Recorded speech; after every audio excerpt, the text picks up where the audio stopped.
So the idea of this concept, get off the X, is if you want to survive, you've got to move. You have to literally get off the X to maximize your chances of survival.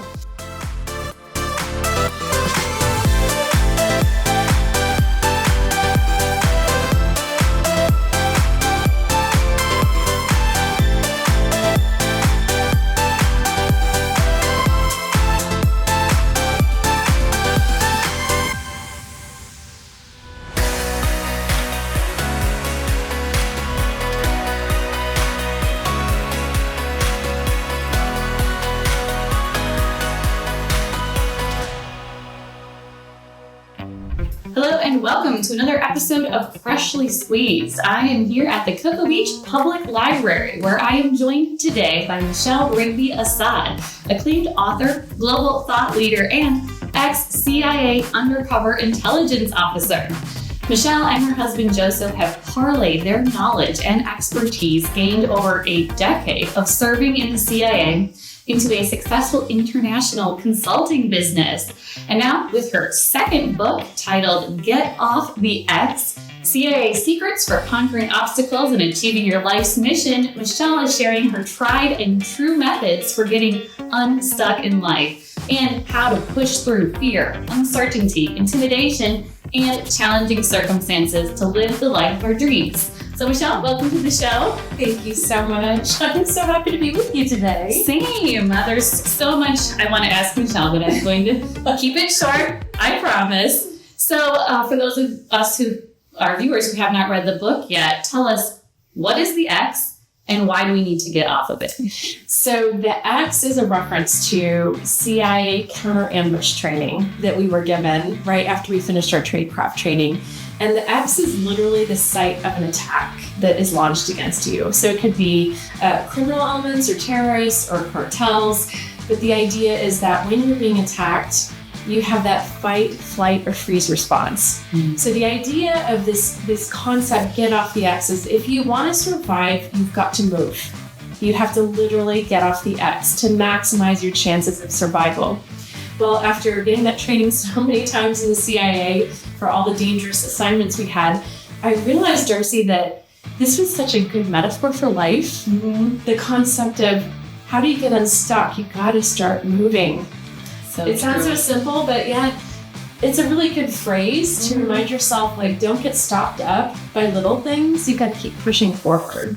That's to do something meaningful, No matter what's in your way, what obstacles are in your way. And I love that throughout the book, you pepper your advice with real life stories of your time in the CIA, plus friends and family. And just to give our viewers a little bit of a background about your time. So Michele and her husband served in Baghdad and many other locations we can't disclose.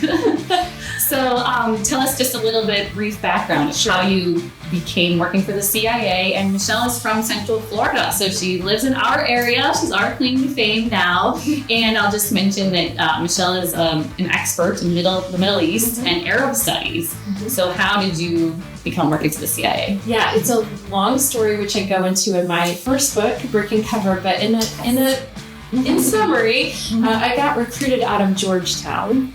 And I was working on my master's in contemporary Arab studies, got recruited. So Joseph and I got into the agency. It's a long journey in. You've got to get vetted by the agency. So my husband actually started training 3 months before 9/11, and I started training 3 months after 9/11. And then we spent a decade working 5 overseas tours in the Arab world. And then since we left the CIA, we've been running our own consulting firm, which you alluded to earlier. And here we are, back in Florida, which I'm so happy about. It's a little more relaxing and fun than where you were, right? I'm sure. You have this passion for learning the Arabic language, Middle East studies. Where did that passion originally come from? A few days after I graduated high school, I went on a mission trip to Egypt. And so that kicked off this wanderlust and this what is the rest of this world? I mean, I knew the world existed by reading National Geographic magazine. Oh, yes. I feel like I was really primed by National Geographic to want to explore and understand. So that just kicked off. making a lot of decisions of doing things differently than everybody else. So like as a junior, I wanted to study abroad. My friends went to London. I went back to Cairo. Wow. And then did a mission trip to Russia and Ukraine also in college, and then started studying Arabic. I didn't have much money, but I started studying Arabic, and then eventually this led me into Georgetown to get a master's in contemporary Arab studies, which meant nothing at that time before 9/11. It's so impressive that you were already doing that. It was meant to be, obviously. Yes. And so we were getting into the agency. Joseph just started training when 9/11 happened. I'm just a big believer in things happen the way they're supposed to, and that there's a purpose for them. And so suddenly everything made sense. Like here I was just trying to learn the Middle East. Wow. And here we are getting into the agency with Joseph being from the Middle East, my husband. He's from Egypt. From Egypt, who has native Arabic, native speaker of Arabic.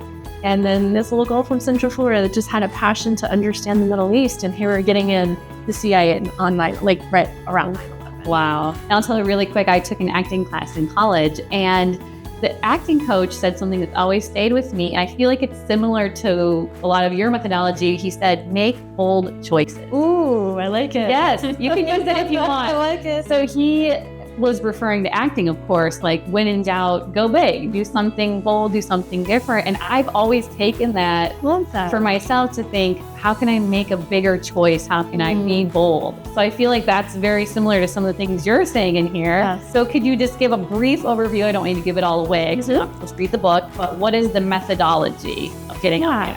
So the idea is to recognize if you're stuck, first of all, and to determine why you're stuck. So I've kind of boiled it down to the things that keep us firmly wedded to our comfort zones, and fear, uncertainty is a biggie. Like you don't know what you want to do with your life, so therefore you just do nothing. Intimidation, memory of defeat, and all these things keep us wedded to our current circumstances, which often, are now have turned into something toxic, or they're demotivating, or you don't have that zest for life anymore. So it's recognizing you're there. And then once you recognize, okay, I am stuck and I'm even holding myself back, then it starts here, right? So once you recognize it, then I provide a methodology, like certain ways you can approach getting unstuck. So one would be an inertia breaker, and then another would be a power move, like the bold move. I love that. Like, yeah. So there's certain things, certain ways to look at this strategy. And so I think it's interesting, Darcy, a lot of people will meet me and go, oh my God, like in another life, I would have been the CIA and I would live my life, with taking risks, just little things. And I'm like, why not do it now? Yes. So if you look at your life like an operation, and you say, oh, my alter ego is really cool and really adventurous, I would just be that. Make the decision. Like, why not do it now? You're right. Not wait for your next life or something. Yeah, exactly. Yeah, like this is it. That's what we got. We're here now. My mother always used to say, we're only guaranteed today. Correct. So make the most of it. Why you can't wait any longer. Say you've identified that you're on the X. You want to get off it. You know what you want to do. You even want to do a power move or make a bold move. And I've been in this position too. But sometimes, how do you find what that is? Yeah. If you're like, I woke up tomorrow and I want to do something big. So what is that? Who do I call? Who do I email? Where do I go? Like is that where you need to have a plan? Yeah. So basically, I explain to people one of the methodologies is called a probe. Like probing and asking questions like, I don't know what I'm supposed to do, but what I'm going to do is I'm going to put myself out there in the world and I'm going to try different things. Because in the process of trying, maybe you try 5 or 10 different things, careers or paths in life, and they don't work for you. But in the process of trying, you meet people, you learn new things. And so there's always a door that's going to either open to you or appeal to you.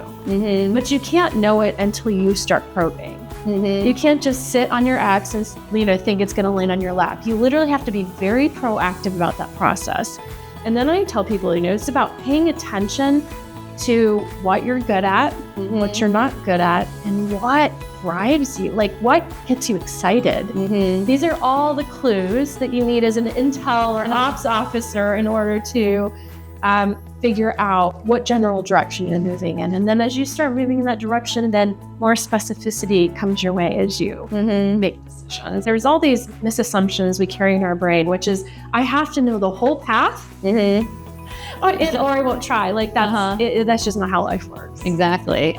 Or here's the other thing is, you think that you'll only take the next move if you can figure out the perfect next move. So that probably brings me to what I was saying, problem of I want to do something. What do I do? What's the best thing? But it's just do something. I'm telling you, like the power of just doing something. I know we think, oh, come on, it's got to be very strategic, perfect. And no, it doesn't actually.